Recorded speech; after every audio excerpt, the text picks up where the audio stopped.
Biz yanada kattaroq narsani izlaymiz. Oila, farzandlar, vaqt. Mana nimalar haqiqatdan muhim. Hammasiga yaqinda bo'lish muhim bo'lganda. Savr, sening hayot markazing.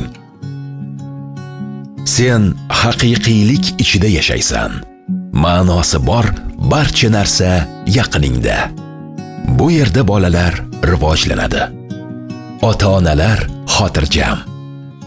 Mana shu haqiqiy qulaylik.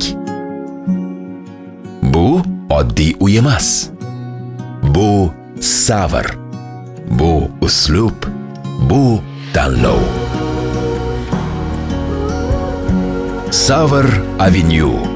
Yangi avlod biznes klassi. Aql bilan tanlov qiladiganlar bu yerda yashaydi.